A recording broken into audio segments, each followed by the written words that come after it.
Thank you. Thank you all for coming. We're here to reflect on a recent event in Serbia where, due to obstetric violence, a baby lost her life. It is not the first nor the last time this has happened, but we believe it is important to talk about this matter and not let it pass unnoticed. It is a very complex issue. Women have been facing all sorts of discrimination and violence for centuries. In a recent survey on obstetric violence in Serbia, the majority of women reported that the communication with the medical staff was unsatisfying and rude, and that at times they didn't know what was happening, but were afraid to ask, or if they did, they weren't given a satisfying answer. Obstetric violence is only one form of violence, but it happens when women are at their most vulnerable. Today we have 4 guests who are all fighting against discrimination and for human rights and the rights of women. Unfortunately, due to unforeseen circumstances, Dr. Pickles wasn't able to join us today. We're going to try and tackle this very important topic and hopefully come out the other side with more information, confidence, and strength to prevent obstetric violence from happening. Before I introduce our guests, I will just give you the outline of today's panel. In the first hour, each guest will answer one question. They will have 10 minutes to do so. After that, they will continue with an open discussion of the topic, and in the last 15 minutes or so, they will answer some of your questions. As you can see on your screen, there is a chat and a Q&A button. If you want to chat between yourselves, use the chat option, as questions from there will not be read. But if you want to ask one of our panelists a question, use the Q&A option. But please do not ask any personal questions, just the questions that relate to this topic. And now let me introduce our dear panelists. Alicia Yamin is a lecturer at Harvard Law School and Harvard T.H. Chan School of Public Health, as well as a senior advisor on human rights and health policy at the global health justice organization called Partners in Health. Her work includes economic and social rights, sexual and reproductive health and rights, the right to health, and the intersections between development paradigm and human rights. Liiri is a human rights lawyer working for the Estonian Chancellor of Justice. Liiri advises the Chancellor on human rights law and leads human rights research projects. Her academic research investigates gender, violence, and shame narratives in sexual and reproductive rights, jurisprudence, norms, and practices. Ivana Krstić is a full professor at the Faculty of Law, University of Belgrade, where she teaches international human rights law.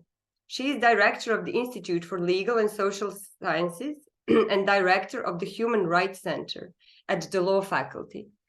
She's engaged in initiatives that aim to mainstream gender in all legal disciplines. She has provided expert opinions on anti-discrimination legislation and has supported many international organizations in their gender and justice work. And finally, Milica Ninković is a research assistant at the Faculty of Philosophy, University of Belgrade, where she is also working on her PhD dissertation. She has been involved in projects dealing with women's trust and confidence in the health system, psychological dispositions to questionable health practices, and developing gender equality plans. Now we can start with the panel. First question is for you, Professor Yamin. What is the history of the concept of obstetric violence?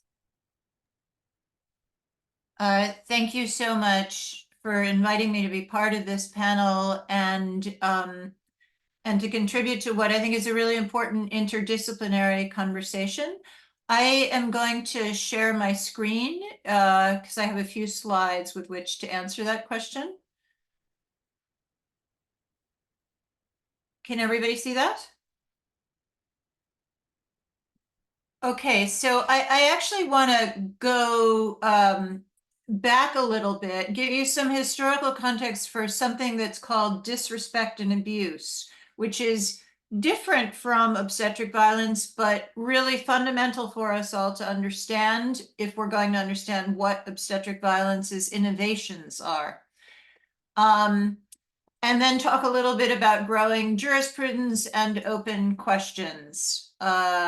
So Many women experience mistreatment during childbirth. This happens around the world. It tends to happen to more vulnerable populations more at a higher rate than others, but it happens all around the world, and I'll refer to some data in the United States later.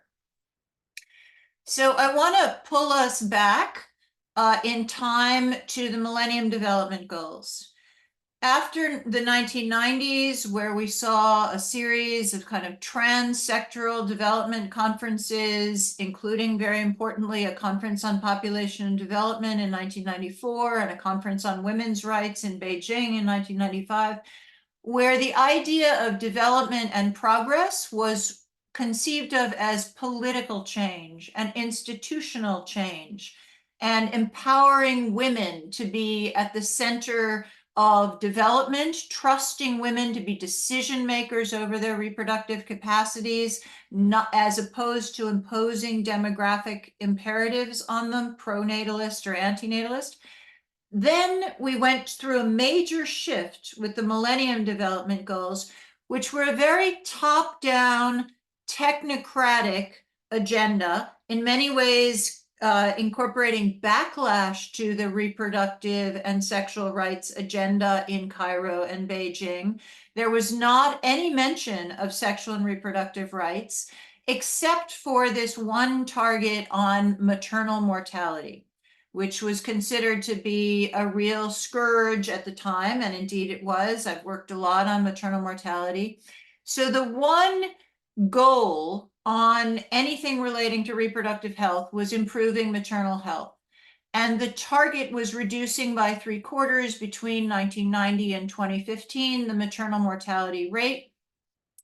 And the indicators that were used, and this may seem distant from what we're talking about, but I hope to show you that how we think about these concepts and how we measure them has an effect on real women and embodied experiences. So the indicators that were selected at the time to measure this were maternal mortality ratios and skilled birth attendance. It was only later, in 2007, that universal access to reproductive health and family planning methods were added as well. So what happened during the Millennium Development Goals? Well, skilled birth attendance became institutional birth. Skilled birth attendance is hard to measure. It's measured through surveys conducted by UNICEF, for example, the mixed surveys. And people who are asked are often illiterate or don't know whether they were attended by a skilled birth attendant. So they answer based on whether they gave birth in a hospital or not, whether or not the attendant was actually skilled in midwifery skills, which is what the indicator requires. So this move toward institutional birth, which was pushed by the World Bank in a very big way, included the use of police to actually escort women into facilities, imposing quotas for health providers to deliver women, the withholding of birth certificates for women who decided to deliver outside of health facilities. So if you can't get a birth certificate for your newborn, obviously they're excluded from a whole series of human rights. It included criminalization of traditional birth attendants in many countries, especially in Latin America. And it included detention in facilities. So detention, for example, there have been a number of litigations around this in Kenya, Uganda, largely in sub-Saharan Africa, but not exclusively. It's also happened in Eastern Europe.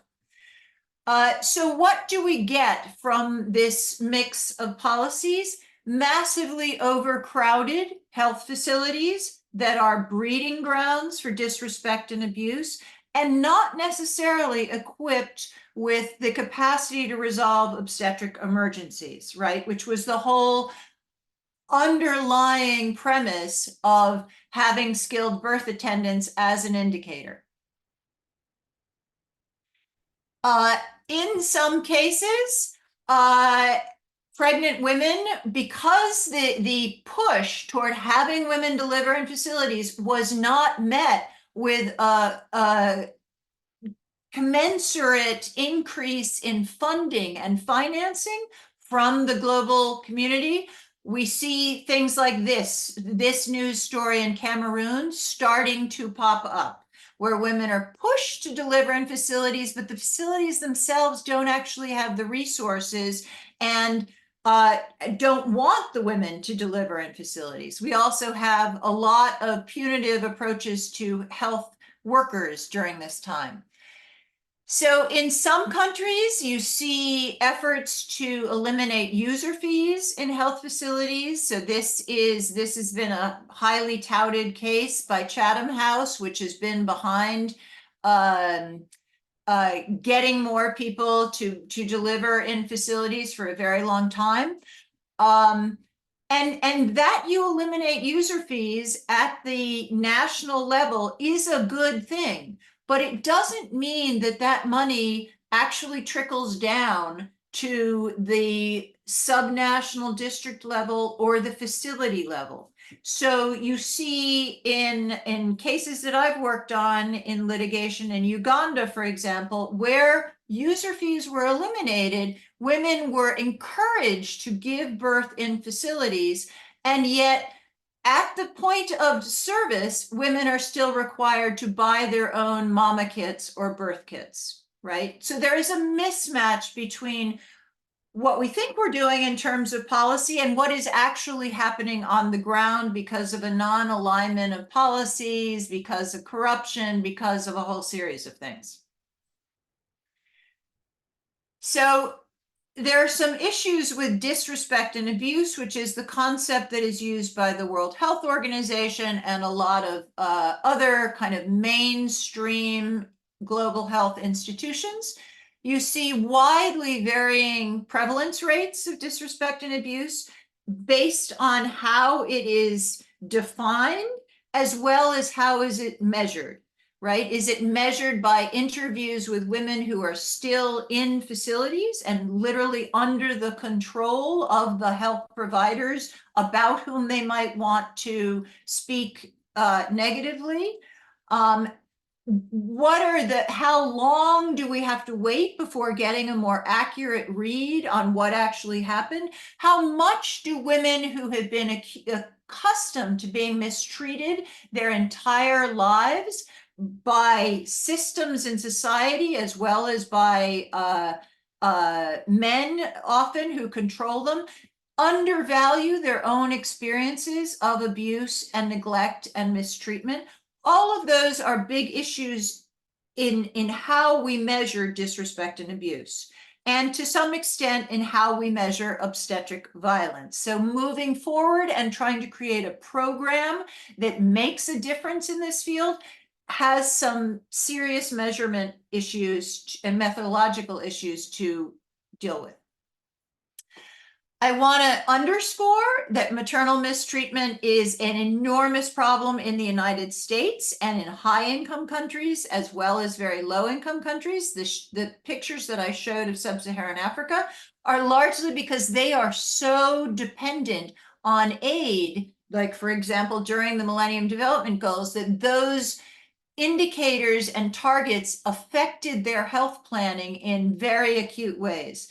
But maternal mistreatment is not just a subject out there or then. It is now and here in the United States and other high-income countries. In the United States, the real issue are racial disparities. Right? Racism, structural racism pervades our medical system. And when you have intersectional inequalities of gender, race, sometimes language, and educational or class differences, it makes for a terrible combination in terms of women's experiences in delivery and childbirth. So obstetric violence, now getting to the topic of this webinar, has a somewhat different genealogy. It really came out of Latin America at a long time feminist organizing in Latin America for parto humanizado, humanized childbirth, and then going into obstetric violence, which has its is related to other kinds of gender violence, right? It's the way in Latin America movements for abortion rights have focused on abortion and draconian restrictions on abortion as a kind of gender-related violence. So there are lots of connections in the Latin American feminist movement. This is a picture of me at a symbolic tribunal on obstetric violence that was held in Mexico City in 2015. And I'll point out, not me, but this woman here who is on the CEDAW committee. And the CEDAW committee has issued some of the most important jurisprudence from a supranational tribunal regarding obstetric violence. So how is it different from disrespect and abuse? Well, it has been enshrined in legislation in a number of Latin American countries, as well as elsewhere, and subnational in federalist states, subnational legislation like Mexico. The definition in Argentina is violence exercised by health personnel on the body and reproductive processes of pregnant women, expressed through dehumanizing treatment, medicalization, abuse, and the conversion of natural processes of reproduction into pathological ones. So, first of all, I think the definition can move beyond women now for all subjects that are gestating, all reproductive subjects, as Rachel Chadwick uses that term in her work. But it takes into account not just the kinds of mistreatment that disrespect and abuse does. It looks at unnecessary procedures, for example, episiotomies that are widely used, or unnecessary cesarean sections, unnecessary use of Pitocin, for example. It looks at failure to provide adequate information to reproductive subjects during their pregnancy in which they could, or childbirth, in which they could make more informed decisions. And it looks at structural determinants in health systems, those issues of financing and overcrowding, of appointments with providers being, every 15 to 20 minutes, the scarcity of healthcare providers at all due to underfunding of health systems. And it also asks us to focus on the importance of background and informal norms, because so much of obstetric violence is not because of legislation. It's because of the relationships that are sort of taken for granted within health systems, hierarchies, thoughts about what information do women really need, right? Hierarchies between providers and nurses, for example.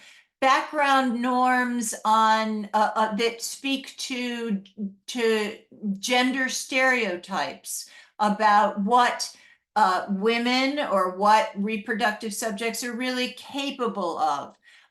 They inform this pathologizing of reproductive processes. And I'm happy to talk about that more in the Q&A. So to me, what is exciting about obstetric violence is that it not only looks at the health system, it denaturalizes those inappropriate practices and abuses and neglect that are taken for granted in the mainstream paradigm. And it says these are not just lapses in quality of care. These are violations of dignity and rights. It defines appropriate measures. That's absolutely critical in reproductive health, sexual and reproductive health. That, for example, episiotomies are not standard of care, right? And that has been enormously important in advancing the right to health in general in international and comparative constitutional law, and is especially valuable in this arena of reproductive health. But the third thing that really makes it so extraordinary is that it conceptualizes reproductive health issues as a matter of social and power relations. It really constitutes a challenge to medical authority, right? It's one, natural processes of reproduction are not diseases that are happening within individual bodies. They are natural processes, and the way they turn out is affected by these social and power relationships, and is not just something to be determined by the unchallengeable authority of clinicians or researchers. So that, I think, is the most exciting thing. It really disrupts the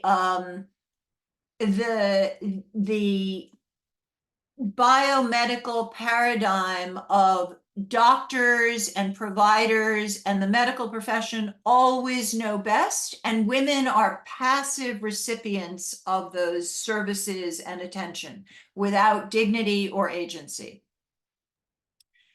One more minute, Professor Okay, Yamin. I'll go through this very quickly then. So I think there are some open questions that I hope we'll get to. One is remedies. If we're calling this violence, what kind of remedies are we expecting? We've been through this in feminism with domestic violence and the failures of carceral approaches, and the failures. We don't generally want criminal law mixed in reproductive health. So I think that's still open to say.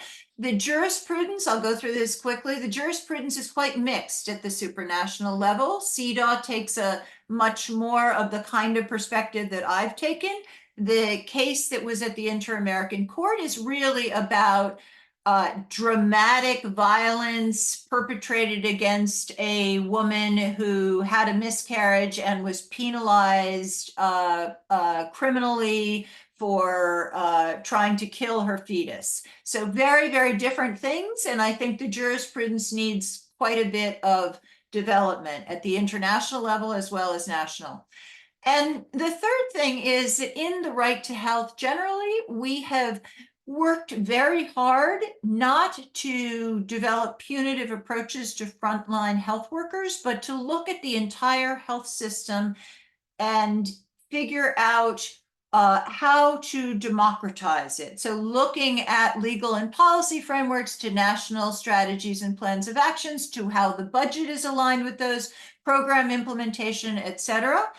And really make it not just that patients have a claim against their providers, but that service providers also have entitlements and claims against program designers who may be, who throughout the circle are affecting what could end up being obstetric violence. Program designers have a claim on politicians. Politicians and policymakers have a claim against the legislators if there are not sufficient budgets. And in this case, I think there's also, a room to expand the idea of obstetric violence to look at the role of private actors, in health systems that are increasingly privatized, financialized, and beholden to pharmaceutical industry interests, for example. So all of those things I think are open to the future, and I look forward to hearing others' thoughts. Thank you. Thank you very much, Professor Yamin. Now a question for Professor Oja. What are European and Estonian data and experiences on the matter? Thank you. I will also, well, thank you for inviting me to this panel, and I'm really happy that there are so many people. I can see 50 people attending, and actually quite a few names that I recognize from Estonia, so I'm happy to know that people are also listening in. So I'm going to also share my screen. I only have 2 slides, but just I think it's a bit easier to follow if you have something. Okay, can you see my slides? Can I get yes? Okay. So I work in Estonia, but so currently I'm on parental leave, so that's the disclaimer. So officially, these are not the views of the Estonian Chancellor of Justice. In Estonia, we do not, unfortunately, have any large qualitative or quantitative studies on the prevalence of obstetric violence. So I cannot really give you any data, any numbers. And actually, what Alicia mentioned, we haven't even really done the work of deciding the methodology. What would we actually measure and how? What are the definitions? This is also something that hasn't been done in Estonia.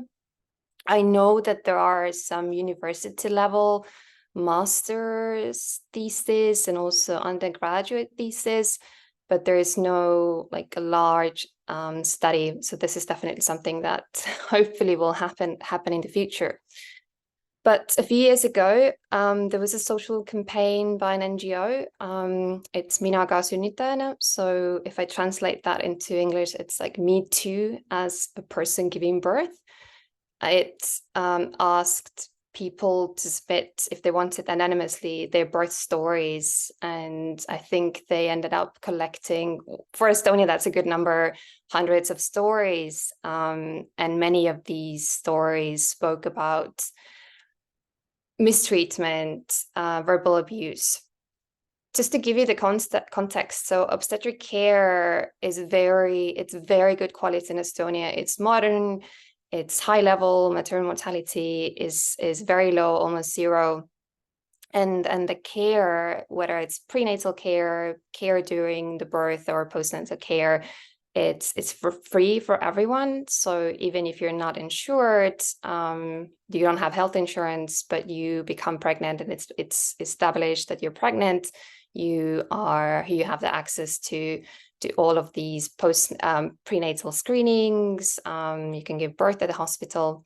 Of course, there are some access issues in more rural parts. So not everything is perfect, but just to kind of give you the context.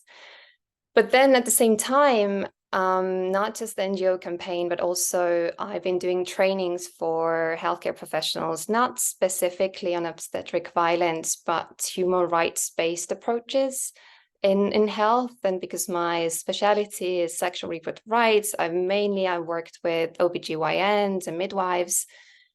And in those trainings, it has also come up that there are many personal narratives that are reporting shaming, pressuring, for example, a midwife or a doctor telling a woman, well, you have to choose this because this is best for the baby.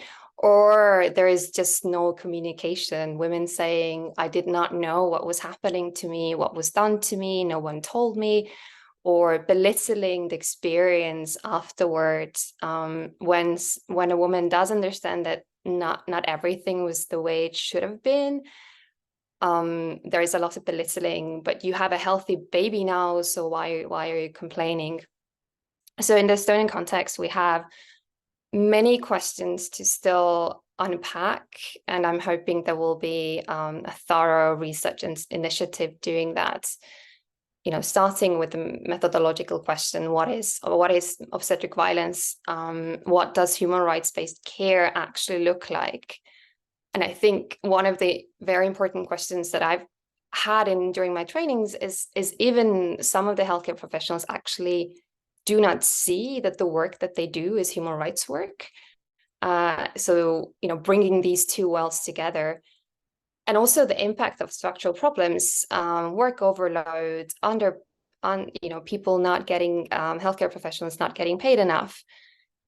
And what is violence in reproductive and sexual health and stereotypes about women. And I've also seen in those trainings that there are sometimes these generational differences, the historic context, what was accepted during the Soviet occupation in the field of sexual and reproductive rights, and how is the contemporary context, because the historic context is I would argue is influencing a lot of these problems that we have. And also in the medical education, what are actually midwives or doctors, future midwives, studying and learning about human rights-based approaches in healthcare institutions, and how does that actually work in practice? Because I've also encountered that I talk about consent, but then I have a young doctor telling me, but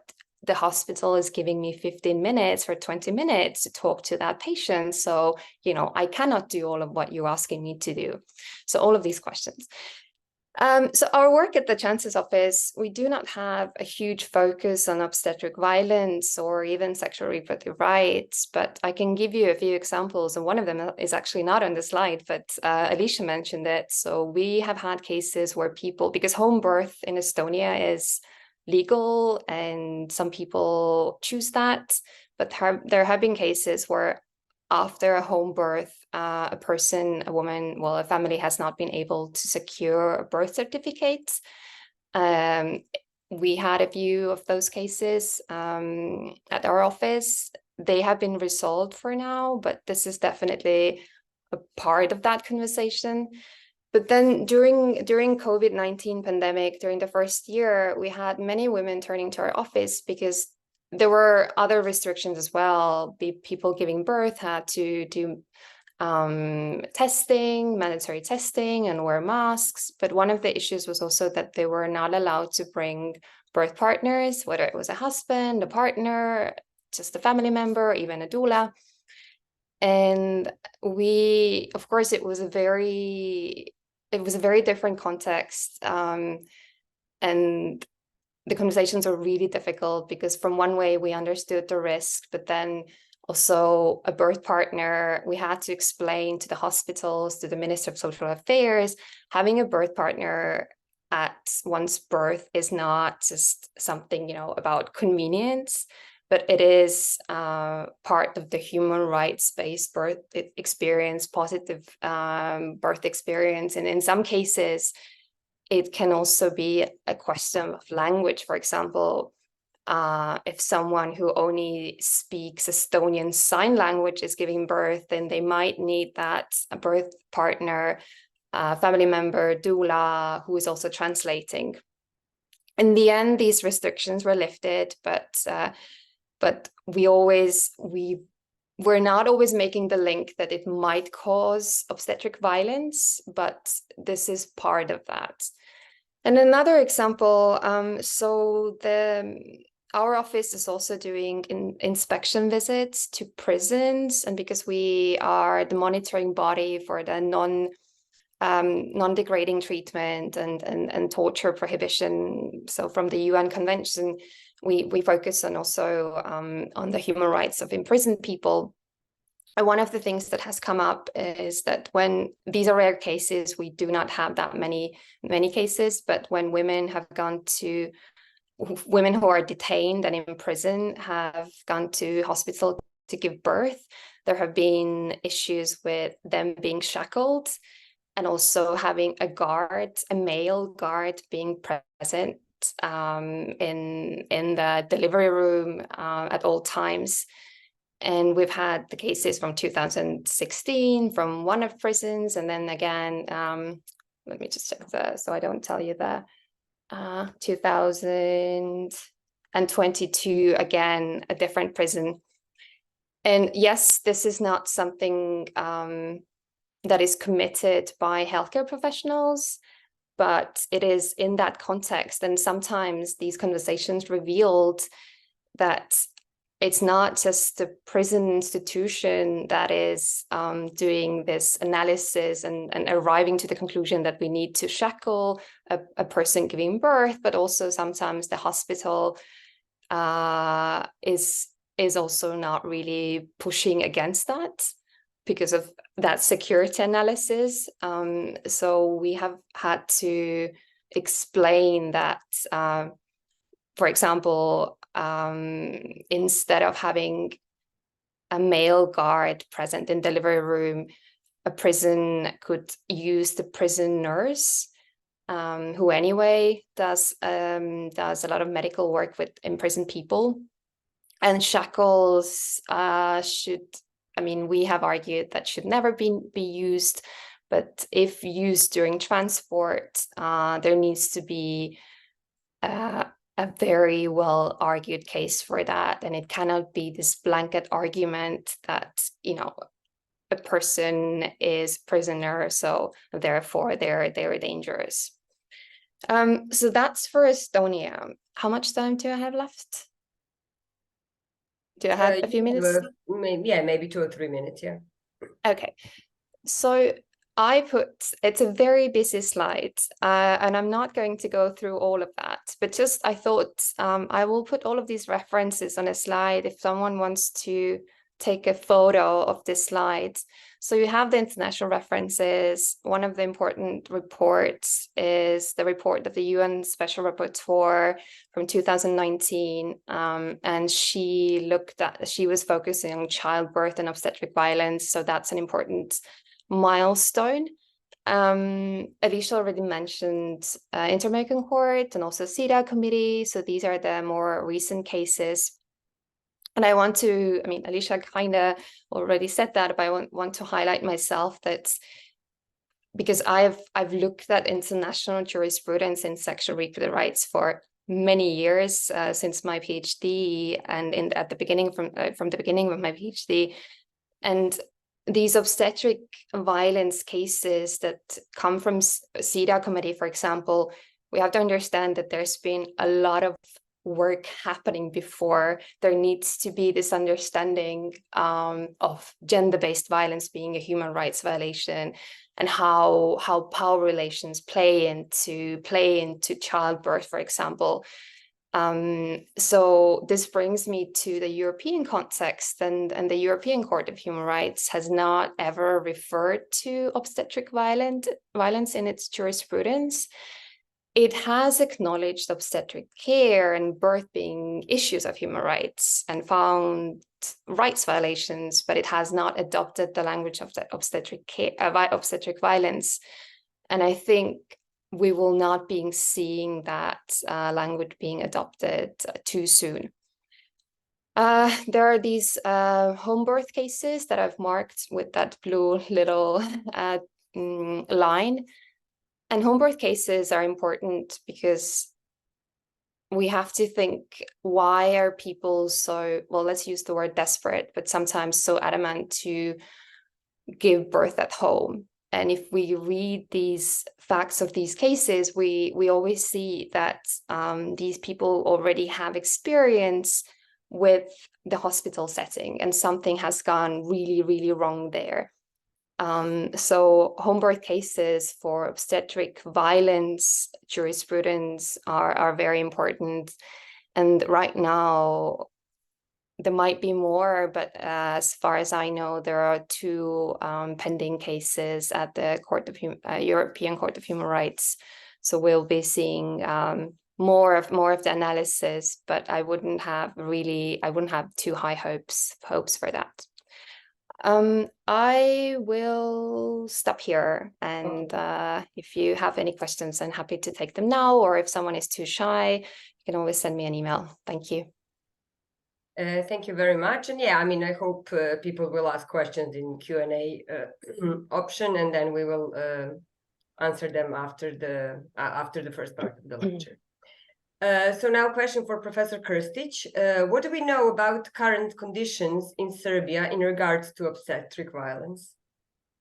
Thank you, Jovana, for this question. But before I go further, I would like to refer to what Liiri said, because what's happening in Serbia in terms of legal framework, because Milica will talk more about some very comprehensive report that was produced in Serbia illustrating what's happening in Serbia. I would like to more concentrate on that legal framework, and there is the possibility for victims of obstetric violence to provide legal support and redress. And Liiri mentioned, and also Alicia mentioned, CEDAW.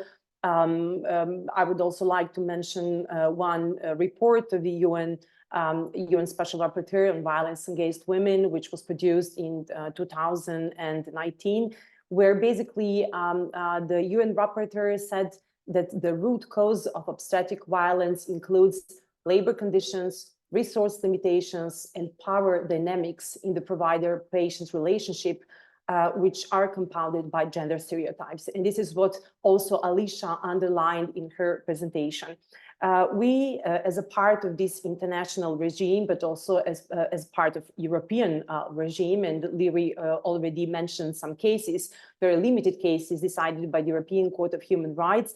We are also a member to Istanbul Convention. This is the Convention on Preventing and Combating Violence Against Women and Domestic Violence. And this convention was introduced or adopted in 2011, so it's like 13 years ago, but there is no mention of obstetric violence in this special convention as well. There are some references, for example, Article 39, which can be used also in cases of obstetric violence, but we don't have definition or mention of this form of gender-based violence, which also shows and illustrates that this kind of gender-based violence, this form of gender-based violence was not in the core of international community and European community at that time. What I would like to underline is that a legal background in Serbia is also very much aligned to what we have as this very weak legal regime. And the adequate legislation is a good starting point, but because it, first of all, empowers women and their families to claim their rights to health care without any discrimination. However, I have to say that in Serbia, we don't have any specific provision which recognizes obstetric violence within the Serbian legal system, and it's a limit by itself. It does not mean there is no redress, and there is no legal way to claim redress in a case of obstetric violence. And I would like to underline that the Constitution between the main principles also stipulate gender equality. And we also have a very a broad anti-discrimination clause, which is also enshrined in our constitution. And as the constitution was adopted in 2006, we introduced a special legislation on discrimination in 2009, and this law was amended in 21, so 3 years ago. But what is interesting is that we don't have any mention in the law on the prohibition of discrimination, that special law, any reference to obstetric violence at all. We also have a very specific law on gender equality, which was introduced again 3 years ago. But again, there is no express reference to obstetric violence whatsoever, which is really a challenge. And especially as we already had the very important cases, Liiri put them on the slide against Spain, for example, where CEDAW committee for the first time acknowledged obstetric violence, but there is still no reference in Serbian legislation, and especially this one, which is very specific and deals with gender equality itself. Of course, that the law prohibits any form of gender-based violence, which means that we can also refer to some specific provisions, but as I said, no specific mention of obstetric violence. And also, I would like to underline that we have some provisions within the law which refer to social and health protection. We also have one provision which refers to sexual and reproductive health rights, and also stipulates what is the duty to relevant ministries, which need to ensure that all individuals have the right to access easily accessible information, education and services in relation to different aspects of their reproductive rights. So it is interesting to underline also that we have policy documents which are relevant in this area. And again, we have one policy document on gender equality and gender equality strategy that was again adopted 3 years ago. And here in this strategic document, there is a specific section on health protection. But at the same time, we don't have the mention of obstetric violence, which is very interesting. However, what we have in this policy document is reference to Roma women and women with disabilities, which are exposed to multiple discrimination, so multiple forms of discrimination. And also the strategy very much refers to women and girls with disabilities who live in residential institutions, because the strategy says that they are at great risk because they're exposed to forced sterilization, to forced abortion, to administration of contraceptives without informed consent, to sexual harassment and sexual violence. So this is what we have in our policy document, and this is a very important reference because no matter that, for example, I refer to that document from 2019 when the UN Special Rapporteur said that this form of violence is very widespread and it happens to all women, no matter of their background. We still have those which are more vulnerable or susceptible to this form of discrimination. Then we also have some other laws, such as, for example, the law on health protection, which gives us some main provisions on principles that need to be provided in a healthcare sector. And one of them is also the principle of human rights respect, the right to consent, the right to information. So all of them which are common which are violated in cases of obstetric violence. What are the available remedies to those when, for example, this form of violence happens? We have many internal and external mechanisms available in Serbia. So first of all, the patient can complain to the health worker, to the director of the institution, to the head of a certain department. We also have some specialized external mechanisms, such as the Chancellor for the protection of patients' rights. Then also the Ministry of Health monitor the work of the specific institution, the health inspection monitors and examines the expertise in certain cases. We also have the medical chamber, the court of honor, so different specialized mechanisms, but also what is available in these cases are some general mechanisms. For example, the Commissioner for the Protection of Equality. And I mentioned this law, which was adopted in 2009. And no matter that we don't have the mention of obstetric violence in law itself, at the same time, it is a form of gender-based violence and a form of discrimination, and someone can bring the complaint to the Commissioner. In reality, we had only one complaint which was submitted to the Commissioner in 2022, and it was anonymous. So it was dismissed, unfortunately. After the latest case that we had in January this year, the Commissioner announced that she will introduce a general recommendation to all health institutions, and one of her recommendations will be the training of medical staff, and also to monitor the protocols, existing protocols within medical institutions.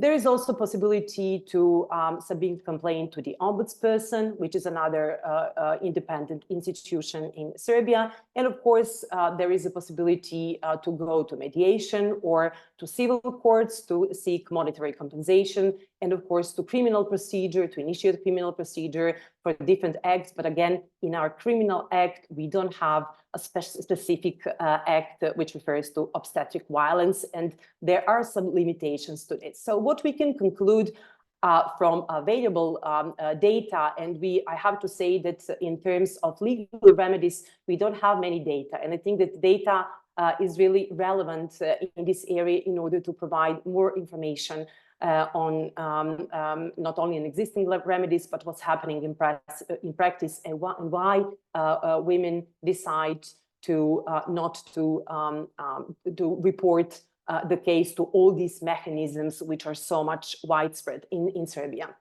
So what we can conclude is that we don't have many reported cases, that in all cases we have problems with the evidence and with witnesses, what really happened. There is a solidarity among medical staff and lack of information on specific cases. Then mitigating circumstances are often taken into account, which means that we have maybe only a few sentences in criminal procedures, but sentences are really extremely mild for this kind of gender-based violence. And also what is noticeable, and it's not only in these cases, but also in other cases, discrimination cases, is the presence of gender stereotypes and prejudices among administrative and judicial bodies that, of course, limit the access to justice and results of the case and affects other women not to report the cases. So it's some kind of circle that we are living in, why legal remedies are not so effective in this case. So I will stop here, because for you it would be much more interesting to hear from Milica what the report said on different forms of obstetric violence that is happening in Serbia. Thank you very much, Professor Krstić. So then now a question for Mrs. Ninković. What is the situation like in hospitals in Serbia at the moment? And later on, if you can tell us about the specific aspects that Roma women have to deal with in regards to obstetric violence and childbirth as a whole. Yeah, thank you, and hello everyone, and thank you for inviting me to speak here. So I'm gonna talk about obstetric violence from socio-psychological perspective, which is actually something that I've been working on with my dear colleagues Kaja Damjanović and Sandra Ilić, who also come from University of Belgrade Faculty of Philosophy. And it will actually not include only the data from one report, but I'm going to try to, just to comprehend as much as possible. So I would start with an example that is not actually, it is not particularly obstetric violence, but if we talk about material conditions in maternity hospitals, on average, they are actually worse than in any other kind of hospital, which indicates us the structural relation between society and birth-giving women. Why? Well, we all know that giving birth is seen as something sacred in our society, but we also at the same time put women to give labor, to deliver babies in really, really bad conditions, like, in all the dirty beds, to use bathrooms that are not cleaned and stuff like that. And actually, it is the indicator of how society treats women as a group, and not only women who are giving birth. So actually, the society normalizes the humiliation of women during childbirth. But of course, this is a systemic problem, and it is out of the scope of this discussion. I just wanted to illustrate the relation between the system and society on one side and women on the other. So when we talk about obstetric violence and its different aspects from the perspective of women in labor, we can map a few categories. Which is, first of all, objectifying women's body, then absence of any communication and silent treatment of women who are giving birth, roughness of medical staff, and also some kind of privileged treatment for those who give a bribe to doctors.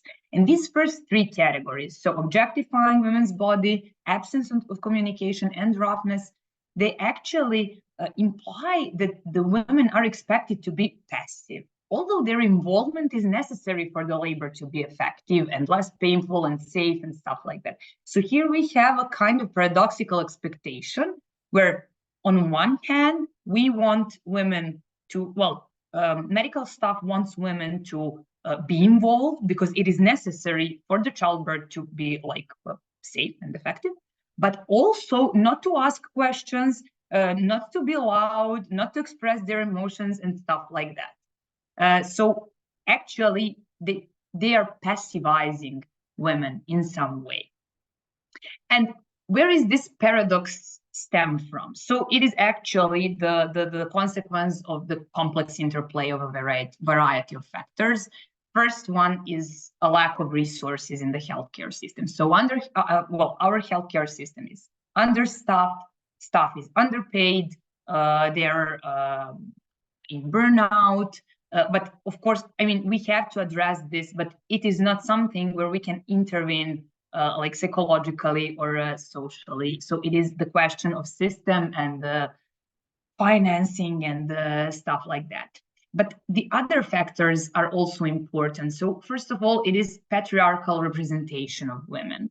Women are supposed to be submissive and quiet, but at the same time, they are perceived as hysteric, highly emotional, and all of these attributes that we are usually faced with. And the other important factor is our power relations, and it was actually already mentioned by previous speakers. So power relations between medical staff and patients, where patients are expected to be obedient, but we will see why it can be, but doesn't have to be a problem if we change the perspective. So I will just first focus on this patriarchal representation of women. So when women talk about negative experiences during childbirth, they are usually silenced, and you have probably heard those arguments like your grandma gave birth in the field, you're so spoiled, you're ungrateful, and stuff like that. And then the important issue here is that these comments come from people of all ages, genders, professions. So it means that on average, people think that women who complain are ungrateful and spoiled. And what is the problem? I mean, this malevolent narrative has so many problems. And the first one is that it silences women. So it actually it maintains that vicious cycle of violence. Why? Because if a woman says, I suffered during the childbirth, and someone says, oh, no, you didn't, you're spoiled, then she will not speak about that anymore, because, it's like gaslighting and invalidating. And then the other women will not know that they could expect some similar treatment. And also here we have, the other problems with this narrative are a huge, they having the experience of obstetric violence is of course traumatic, and this kind of gaslighting can enhance psychological trauma. And we know from the data, not only from Serbia but from all over the world, that experiences of trauma and obstetric violence then can lead to a higher risk of post-traumatic stress, postpartum depression, psychological distress, and stuff like that. And then we have those women who are left without any systemic psychological support. And they are also, not only that they, are just left with their newborn baby and with that new role of a mother, but also with a huge trauma. And then they're also less likely to decide to give birth again. Which means that this is not only problem, it's not only problem for women, it's not only a feminist issue, although it is a feminist issue, but it is also a problem for demography of every state. And here we also have that culture of not trusting women. It reproduces obstetric violence, and we talked about, and Professor Krstić also talked about that vicious cycle of violence. So women are not aware that many other women went through similar experiences, and then that whole non-human treatment is normalized, which leads to not trusting other women that went through this. And as a consequence, the cases of obstetric violence are represented as an exception rather than a rule, although they seem to be very, very frequent. And the other factor I would like to talk about are power relations. So we said that physicians and nurses who all have professional authority and are supposed to know how to lead a woman through labor and how to help her if anything goes wrong. So they're on one side, and they actually have power over laboring women who are at one of the most vulnerable moments of their lives, going through a painful and maybe unknown experience. And it is the situation is clear. So medical staff does have an authority and power, but the question is not, do they have authority and power? The question is, what are they going to do with that power? So they can decide either to use it, to use their professional knowledge and experience to make a laboring woman feel like a human being, or they can decide to humiliate her and treat her as less valuable just because she is vulnerable. And unfortunately, on this continuum from like full appreciation of her to full humiliation, there are many cases that are near this humiliation extreme. I mean, they are not rare. And now we come to actually the other question that is about Roma women, because it seems that some women are less equal in this power play. So we have like women from higher economic classes, they have an opportunity and they have resources to, if they need to give bribes to the medical staff, and that serves as some kind of a guarantee that they are going to be treated as human beings. I mean, I don't think that it is good, but it happens. So it's our material reality.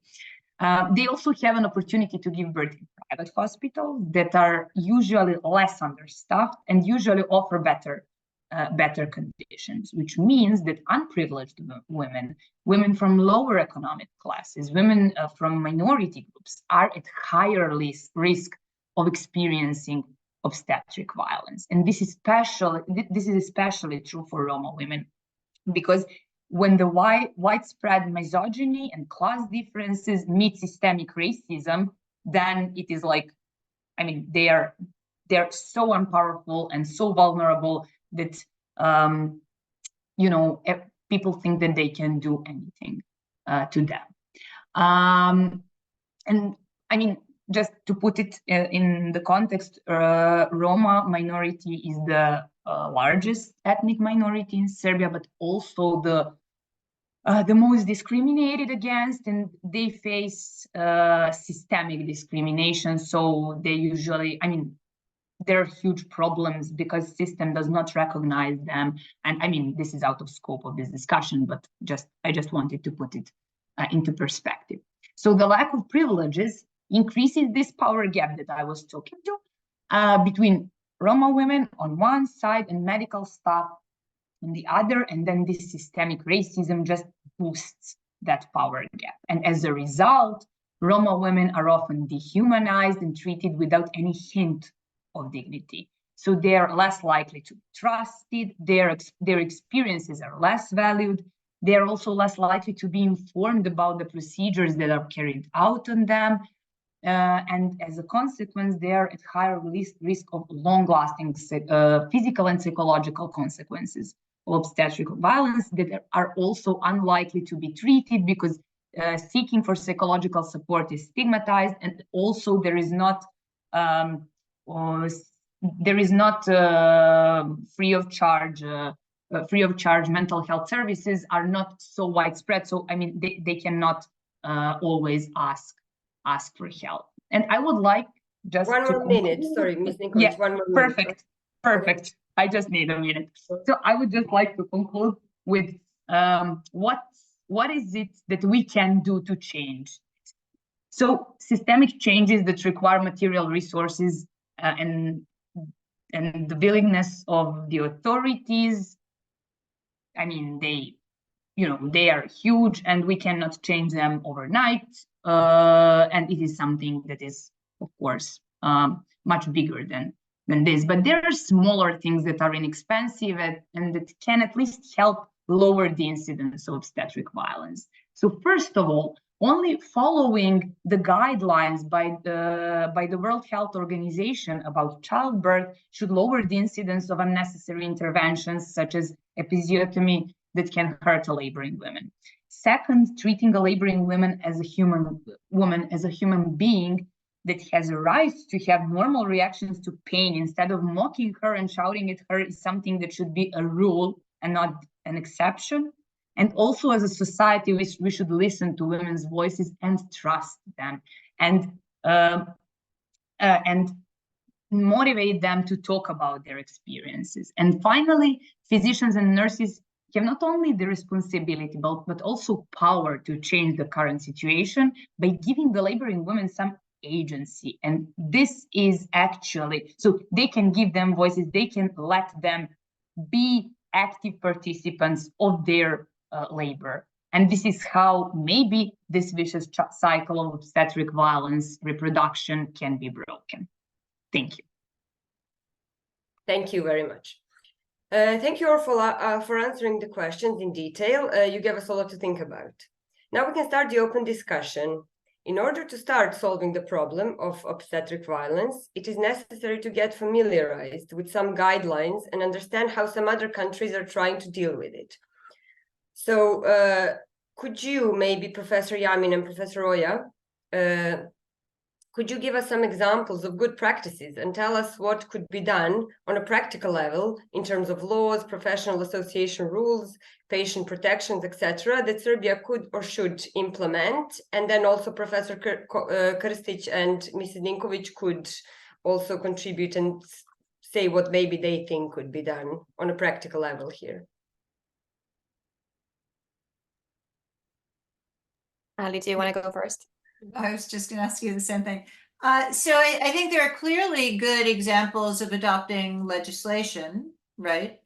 From a number of different Latin American countries, but also from other countries around the world. And changing other laws as well. We're not going to have legislation on obstetric violence in the United States, but this comes into civil liability for certain issues as well. I think that beyond changing the laws, there's a massive change in consciousness that is needed, which goes to education of providers, and in many ways revamping the curriculum to approach medical practice with, as Lisa Cosgrove says, more humility instead of so much hubris. I think there are protocols and regulations to issue within health sectors, but this is not just a matter of imposing rules, as I said in my presentation, and I think was echoed by many others. These are informal norms that permeate health systems, based on things like gender stereotypes, patriarchy, ingrained patterns of discrimination outside the health system that permeate the health system, and often intersectional discrimination, as a number of people said. So I think those are all positive things to do. And there's no one country that is doing everything right, but I think there are clearly frameworks to learn from.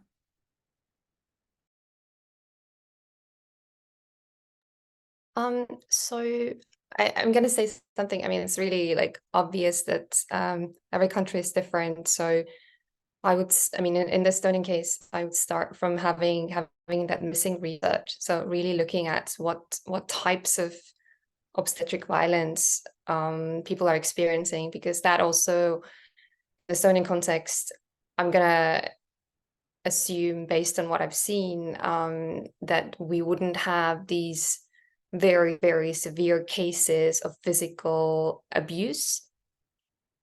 The personal narratives that I'm familiar with are more about not having informed consent, no communication, and then some forms of shaming. But I think that's the starting point in Estonia, to actually know which types we're talking about, and then also kind of going to these root problems. Because in the Estonian context, I was thinking about, I mean, there are some people who actually work in hospitals listening to us, so they can correct me. But I would say that in the Estonian context, the material conditions are really good for people giving birth. Of course, more in the capital, but I would say that they're good. So I think that is not necessarily the problem.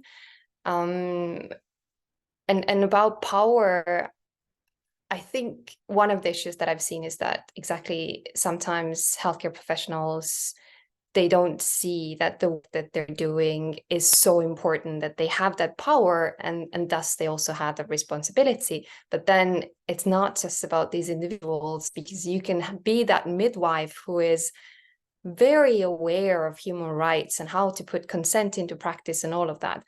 But you're constrained by the hospital policy, you know, that you can commit only 50 minutes to a patient, or you have to do this, or you have to do that, or you're overworked, underpaid.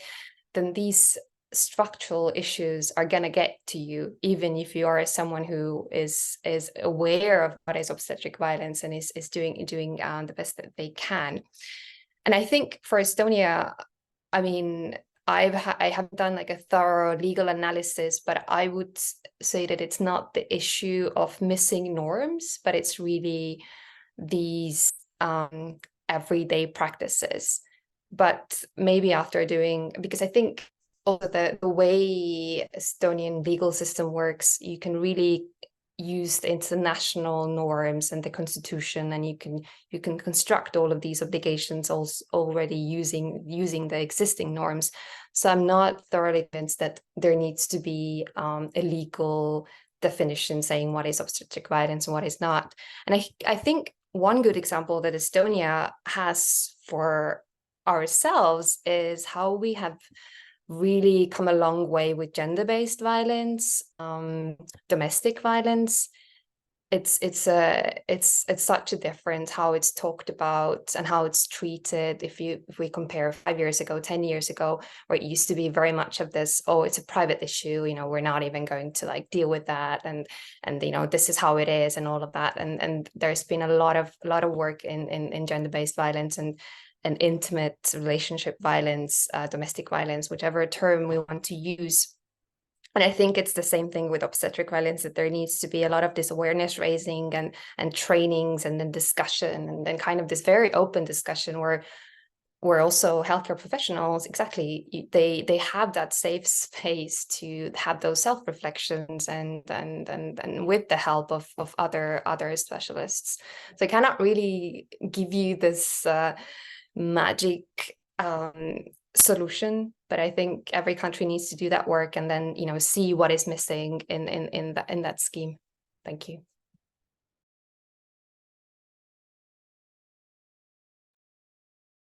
Yeah, can I add just something? Because yeah, everything that you said is of course true, but there is another thing, and it is that we should, I mean, the legal system is one thing, and women know that they can, you know, I don't know, sue someone who did some malpractice and stuff like that. The problem is why they don't do that. And it's actually because their experiences of obstetric violence are silenced, and they're normalized, and that normalization of women's passivity that I was talking about, I think it is actually a huge problem. That it is, well, no matter how good laws we have and how good regulations are, it doesn't matter if people do not use them, and they don't. It is not that they don't use them because they don't know that they have right to, or because it is because of some, you know, institutional obstacles. I mean, maybe sometimes because of institutional obstacles, but because their traumatic experiences are so normalized and so like, you know, yeah, they are normalized, and then they just think that they do not have any reason to actually sue someone or to, you know, go into any legal procedure. And what has to be changed actually on the global level of thinking is that, you know, to give voice to women who actually had the experiences of obstetric violence, to listen to them and to try not to normalize it in the next generation. A lot of things were already said, and we said that legislation and legal framework is one thing, and of course reality and all these measures that we named, such as awareness raising, then trainings of medical staff, which is also necessary, improvement of working conditions. all of this is very important. So I would say that we need to introduce some comprehensive measures to improve the situation in practice. But still, I would not neglect legislation and also legal remedies, because why women are silent? Mostly because they know that they will not achieve, they will be re-victimized mostly in some cases. So if they decide to go before some I don't know, courts, and especially in criminal proceeding, they will be investigated and questioned as they committed a crime and not a doctor. And this is the reality that we live in. But then there is another challenge here, and this is what we already said. In order to introduce obstetric violence as a term, we need to have a definition.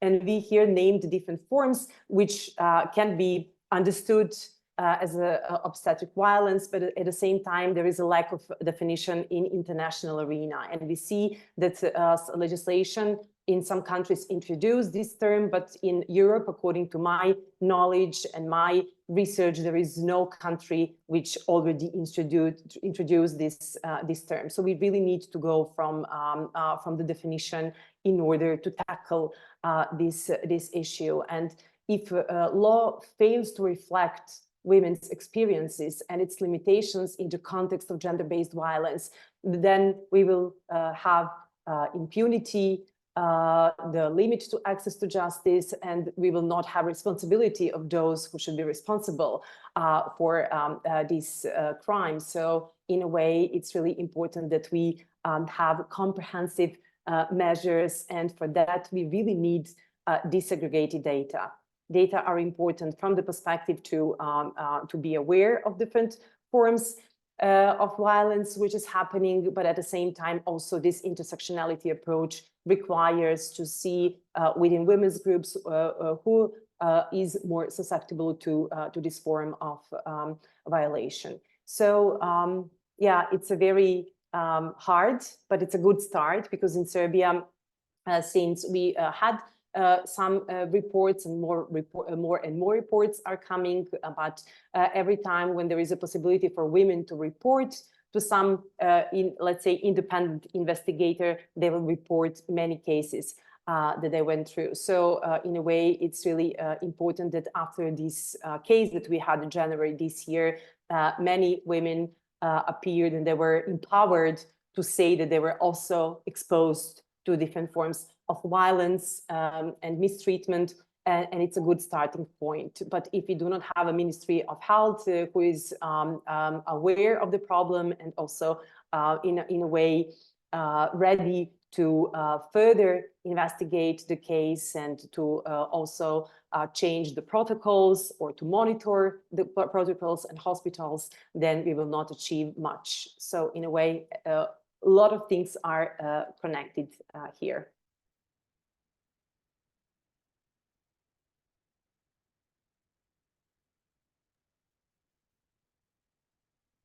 Do you maybe have an answer to Professor Krstić's kind of dilemma? Is obstetric violence defined in Estonia or America? And how do you kind of know how to recognize it and how to fight it? But that's this is what I said. Yeah, but I think that Liiri, it's a question for you for Estonia. Yeah. Yeah, we don't have a legal definition for it. But yeah, I mean, I think my answer cannot be like a full one, because I haven't done that full legal analysis. So as a lawyer, I have to say that I cannot really answer that right now. But when I've researched sexual and reproductive rights in the Estonian context,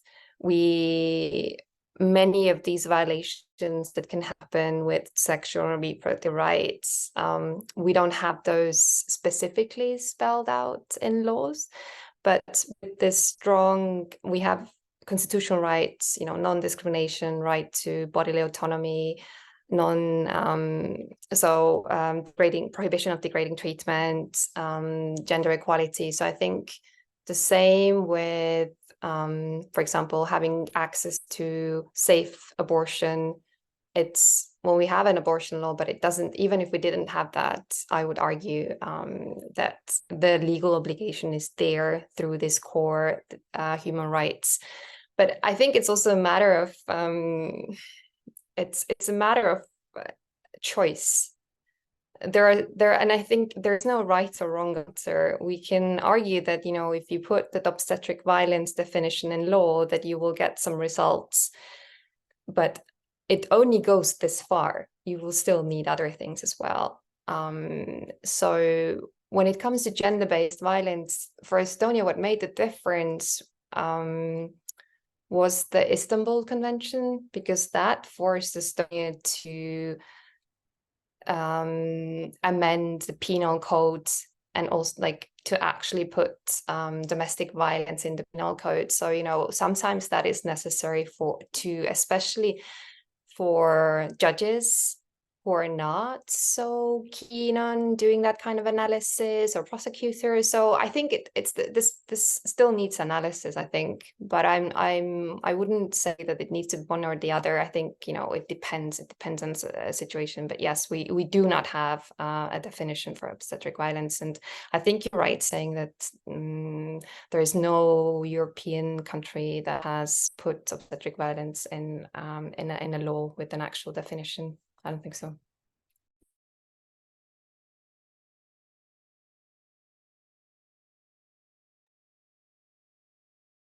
Alicia, what do you think about this? What about, I mean, you work in America, right? I live in the United States and I teach at Harvard University, but I have lived and worked in many, many countries, including many of the ones in Latin America that have enshrined legislation on obstetric violence, and many of the African countries that I had slides of before previously. The United States does not have obstetric violence legislation, as I said in my presentation. We use something called tort law, which is about civil wrongs, delicts, which is completely not the same. My own personal view is that enshrining it in legislation is significant, not just for the material consequences that it can bring about, but also because of the epistemic change. Law doesn't just resolve disputes, it also sets social norms and discourses, it also structures institutions. And the idea that obstetric violence is defined in legislation can promote different approaches to medical education, legal consciousness shaping and raising. So I think that that's probably quite important in the menu of things that need to be done. I do want to underscore what Liiri said, which is that each country is different. What happens in Estonia would be completely different from an approach taken in the United States, would be different from an approach taken in Brazil or Mexico or Argentina, would be different from an approach taken in Uganda or Kenya. And that's really critical. Okay, thank you very much. I would now go maybe to questions from our audience, unless someone else has anything else to say, add to this. No, okay. So the first question, and I'm not sure if you will know this, but let's try. Is there a link between obstetric violence and postpartum depression or other forms of mental health complications? Milica? Well, I suppose it was for me. Yeah, there is a link, and it depends on well, the link is stable. It depends on like which mental health outcome do we measure, but there is the stable relation that indicates that women who had an experience of obstetric violence are at higher risk of not only of postpartum depression, but also of post-traumatic stress and general psychological distress. So that is another reason to think about, you know, about how to deal with obstetric violence on a global level.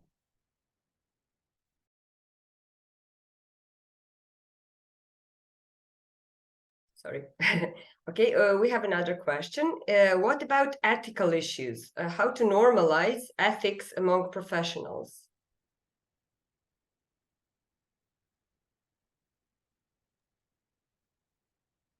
Well, I'm not sure if I could have like an answer to that question. It is actually really, really complex. I don't know if any other speaker has the answer that would be like more concrete. But I think that well, it is not only about it is of course about the ethics, but more about how we communicate and how healthcare workers communicate with the patients, because there is, I mean, I don't think that on a global level it is so much the problem of ethics, but what we do with it. So that's why I think that you know, some things like thinking about how you communicate and you know, because all of those things are, I mean, for example, women before giving labor, they sign a consent to, you know, to get under any procedure if needed and blah blah blah. So that means that, you know, ethically, well, it is okay, they signed the consent, but the problem is, what do we do with that? So how we present it, do we really inform, are they really informed, or they just signed it because they had to and stuff like that? So I think it's a much deeper problem, and I'm not quite sure how to, I mean, the solution is not simple, and I'm not really sure where to start from. I mean, from like healthcare providers, or from somewhere, you know, from some rules and regulations that would then regulate that.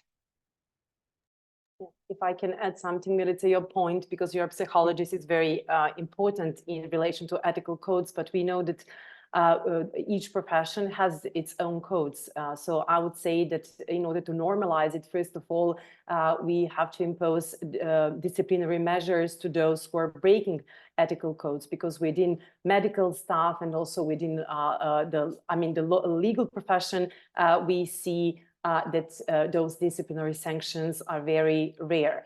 And also to have trainings, discussions on some ethical issues, which can appear, and I would say also the reaction of our colleagues is very important, because according to some reports in some areas, for example, when we speak broadly about discrimination cases, we have those reports which are published and also researched by the Commissioner for the Protection of Equality in Serbia, that, for example, among public servants and also even judges and prosecutors, when their colleagues are aware that they are breaking the ethical codes and that they discriminate someone, they will not react. So I think that also empowering colleagues to react in those situations would be the necessity.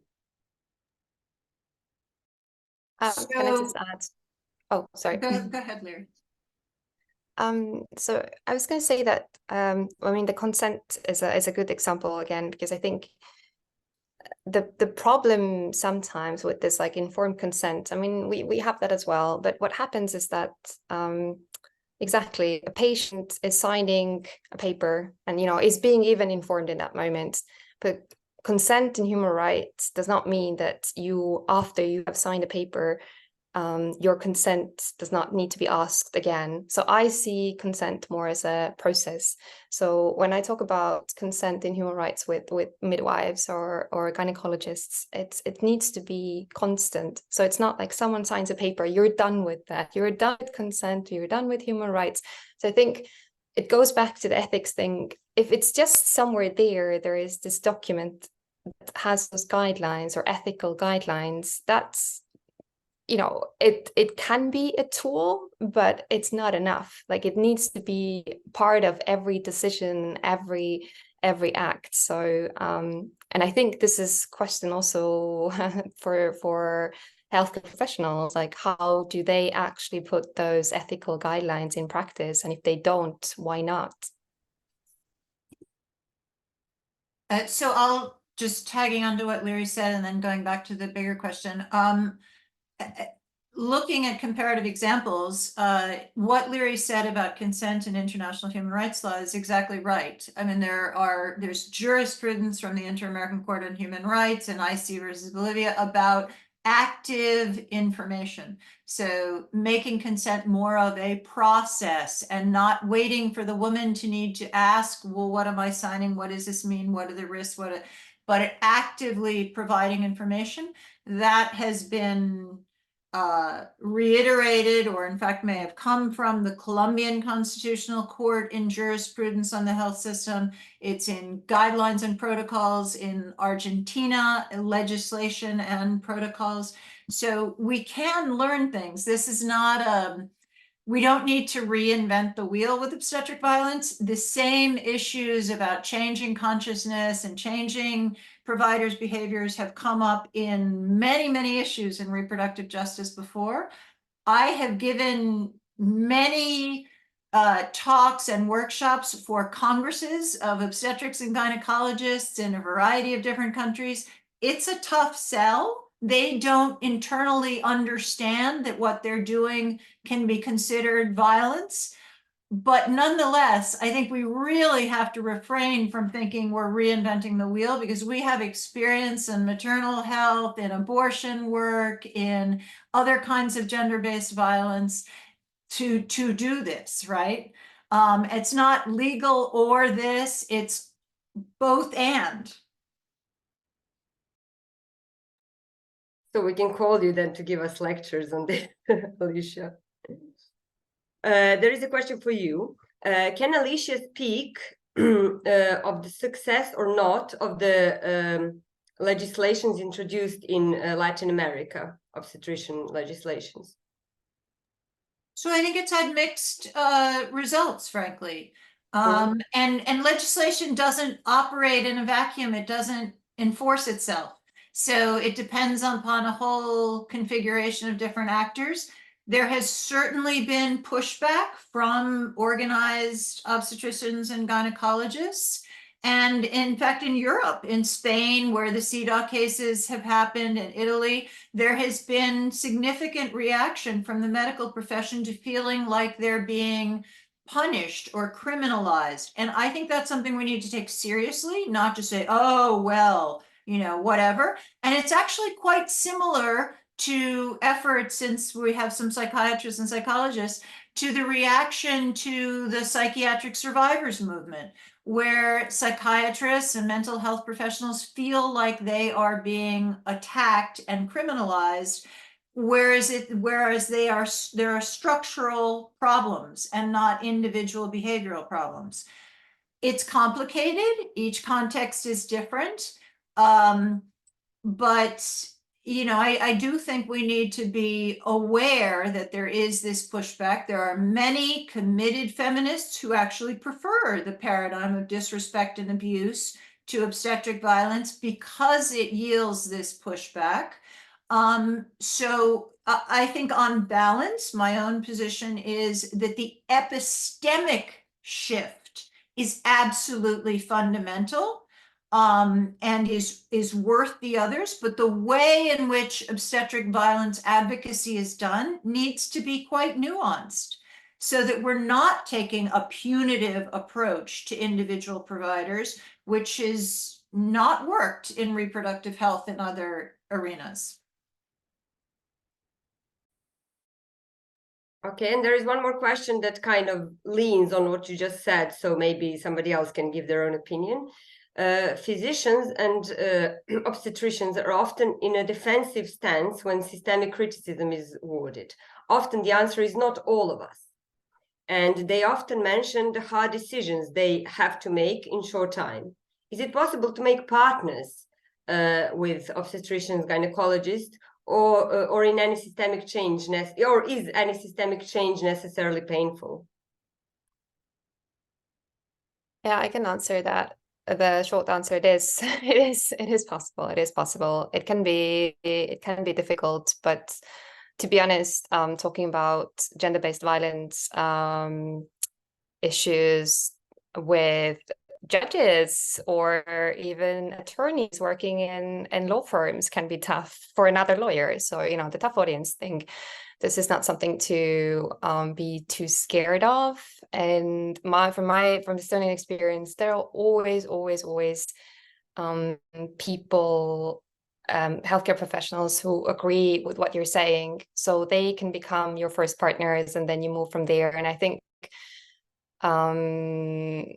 kind of exactly like Alicia said, like we have to be aware of that pushback, be kind of ready for it. So even during these little trainings that I've done, there are always these people who maybe less rudely, sometimes more rudely point out, yeah, it's all beautiful what you're saying, but in practice I have that many patients and this and this and this. So you need to be prepared for that. And very often these answers actually come from themselves. Like they describe the processes that take place in hospital. What is the decision process, how it works, what doesn't work, and then like you can together find the answers. Sometimes you can't, but at least you're working together. And I think this has been the most effective way of communicating this, because yes, if you just kind of from top down say, okay, this is the obstetric violence definition, this is the law now, put it into practice, it's just not going to work.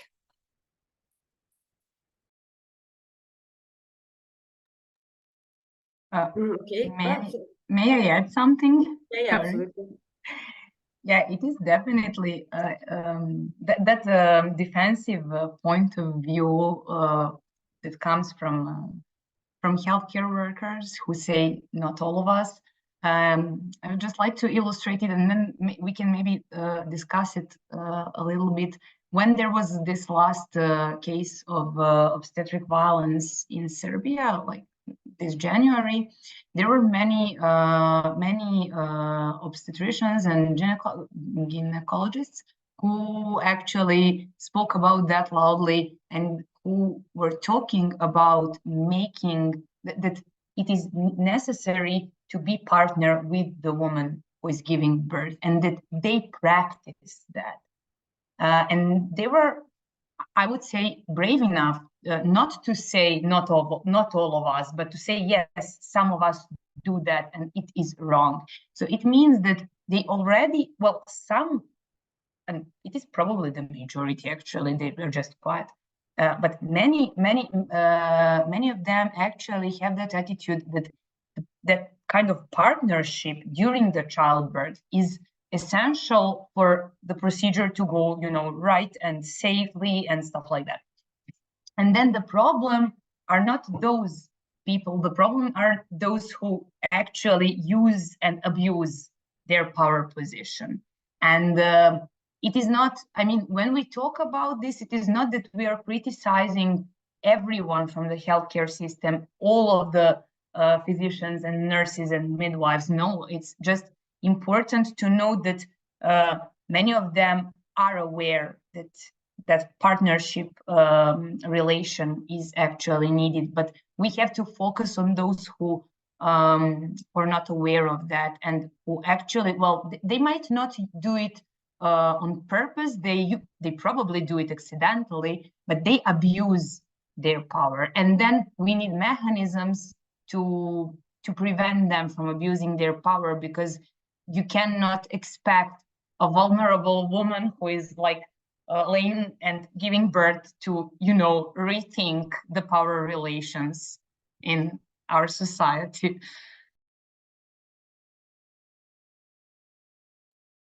So yeah, well, maybe I don't know. I know you said that every country is different, every experience is different. So I don't know if you can answer this question, but there is a question that says, what should be the first step in fighting against obstetric violence if it is a systemic issue? Which kind of activities give the best result? Can you give us some positive examples, but if they can be kind of concrete? I know maybe it's a difficult question because, as you said, it's different for different countries, but here we go.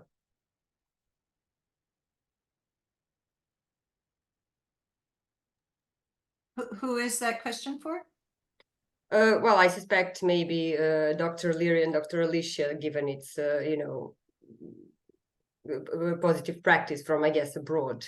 I mean, or advice how to start fighting it.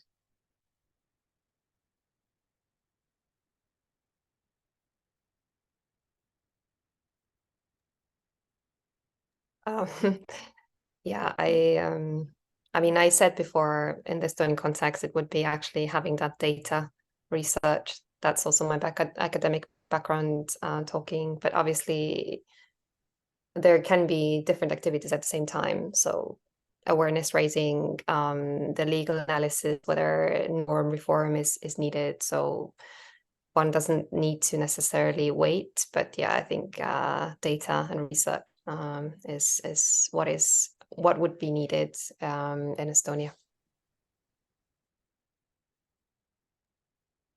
Alicia? So I am always in favor of data and really deliberately thinking through methodologies to collect that data, which I think in this case, from past experience, needs to be both quantitative and qualitative, almost ethnographic.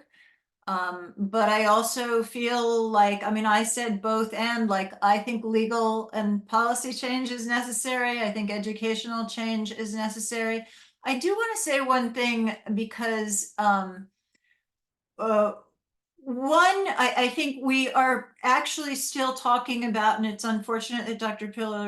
Pickles couldn't participate, slightly different things. So are we focused on abuse in obstetrics and gynecology, or are we focused on changing, not people who abuse their power, or are we really challenging the power of obstetricians and gynecologists and the medical profession? And I think that is quite a significant distinction for moving forward. We don't have time to go into it much here, but I think it is quite a significant distinction in terms of what direction advocacy would go in. The second thing I would say is, as much as I think this issue is about democratizing health systems, both for frontline providers and for users, as well as program designers, et cetera, that circle I showed in my slides, this goes way beyond the healthcare system.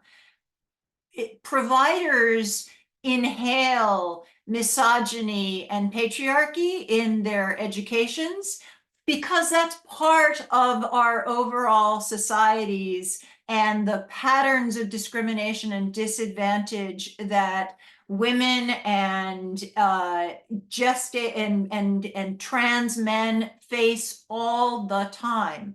So we can't separate out how people are behaving within healthcare interactions from the larger social issues. Law helps to change those discourses, but it also requires a lot more than that, right?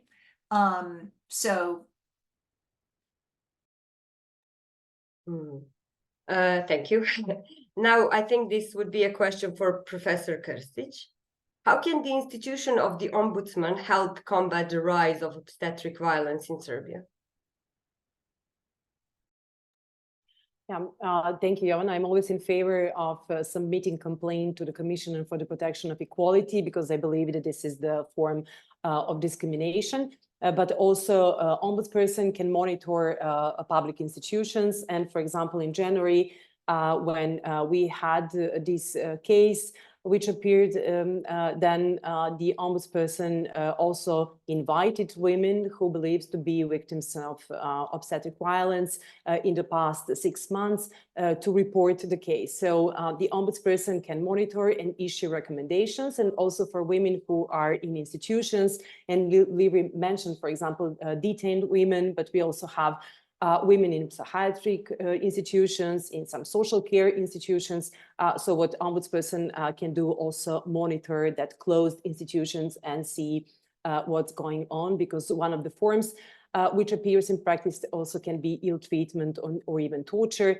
And I'm so glad that we also have Milica today with us, that she also was one of the authors of this comprehensive report that was conducted in Serbia in 2022. And in that report, they recognized 16 forms of obstetric violence in practice. So I think that it deserves attention. And if we speak about the next steps, I think that that report is a very good starting point to discuss what measures we really need to introduce in Serbia in order to tackle this issue. Thank you. I have one more question. Milica mentioned bribes.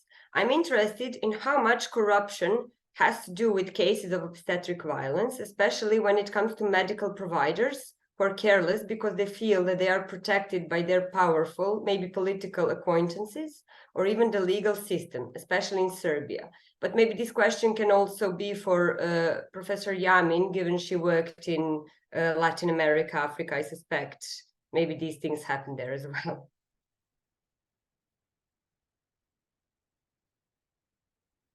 Milica, would you maybe start? Yeah, but I don't think it's actually a question for me, because it's actually more of a legal question. What we know is that women who do have enough money and resources to give bribes feel safer, because that is kind of a guarantee that everything is going to go well. But also those who have more money also sometimes choose to give birth in private hospitals. So it's another way of, you know, of having like a human treatment. But I'm not really sure. I don't know if well, how it could be, the corruption problem could be, you know, combated, and what, you know, to do with it in our legal system. It's out of the scope of everything that I know. So yeah. Can anyone else try and give us an opinion, perspective? So anecdotally, in my own experience, I think that there certainly is evidence of providers requiring payments under the table, et cetera, so I have worked on maternal health and reproductive health in many countries on many continents. So that I've seen that in sub-Saharan Africa, I've seen it in Latin America. In fact, I've seen similar things, almost not quite under the table payments in the United States. So that is one kind of corruption. There are other kinds of corruption where money leaks out of the system and doesn't get to the things that would make the material conditions appropriate for women to be delivering. And that's, I think, an even bigger problem. Often when they're under the table payments, it's because frontline healthcare providers are not receiving salaries or receiving adequate salaries. And so they ask for extra money from their patients, et cetera. So there are often structural conditions that produce that. I think there are some kind of institutional corruption issues in health systems that produce obstetric violence of different kinds, as well as, for example, the overuse of cesarean sections that is incentivized by reimbursement schemes, et cetera. And I think that you know, that can probably be extended to some other issues as well. So corruption is certainly an issue, but it takes many forms.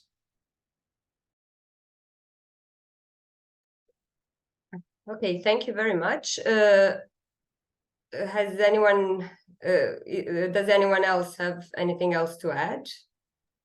Maybe I want to just to, in the case of corruption, because what Alicia said, yeah, corruption has many forms, and it's maybe not directly linked to our topic today, but for example, in this case that we had in January this year, we had a woman, and we also have many women who also monitor their pregnancy in private practice of doctors who deliver the baby at the end. And in this case, the same doctor also monitored the pregnancy, but it was not a guarantee that she will not went through obstetric violence. So as Milica said, in some cases, maybe it can be like assurance for a woman to feel safer, but at the same time, it does not mean that it will avoid the violence itself because of everything that we already discussed and said. Okay, so I will try and conclude and summarize everything we said so far. Obstetric violence is not disrespect and abuse, but we don't have clear definition what it is. Shared decision-making and the pathologizing of birth are most important aspects of fight with obstetric violence.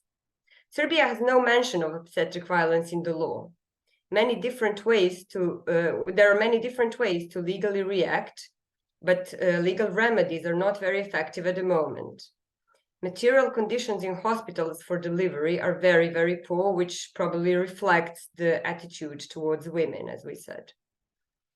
Informal norms are the most problematic, and they need to be addressed outside pure laws. Medical professionals are often not aware of the very large power they can carry.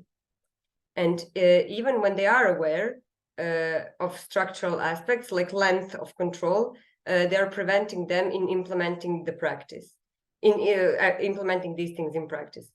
So we need to empower our colleagues to react. And no matter how good laws are, they aren't useful if people don't use them due to normalization of traumatic experiences.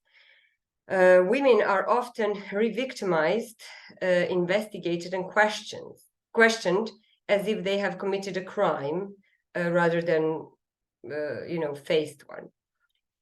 Informed consent, communication, and shaming are basic aspects that can be addressed. Informed consent especially is hard since patients often don't know what they are signing. And also it is ongoing and needs to be asked continually, which is probably hard during giving birth. So I think we can conclude that, as we said, every country is different, every case is different, and there is no magic solution, but we probably have to start addressing these things and start solving it, and hopefully with positive practices from other countries, we will manage to find a solution together. I want to thank you all for coming and participating. I want to thank our guests for dedicating their time to share their valuable knowledge and experience. A long journey is ahead of us, but in order to address obstetric violence, we need to have information and ideas on how to do it and where to start. I hope you found this panel informative and inspiring, and I hope we will all continue our fight together. Završit ću samo na srpskom. Još jednom hvala svima na prisustvu. Za kraj samo želim da vam dam informaciju da se Institut za mentalno zdravlje u Beogradu bavi reproduktivnom psihijatrijom i da se pomoć pruža svakome ko doživljava poteškoće, bilo u planiranju trudnoće, tokom iste i nakon porođaja. Tako da slobodno se javite, potražite pomoć, pričajte ljudima o ovom panelu, podelite ga kada bude na YouTube-u i hvala vam svima na učestvovanju. And Jovana, maybe one more remark, just because we did not address all the questions that we had, so I encourage our participants to get back to us according to our expertise, and maybe we can continue discussion on this matter. And once again, because this was the event organized in cooperation with the law faculty, I also want to thank you all for having time to come and to discuss today this important issue. And Jovana, thank you, the Institute, for this great cooperation. Thank you so much to all of you. Thank you. Thank you. Thank you. Thank you for inviting.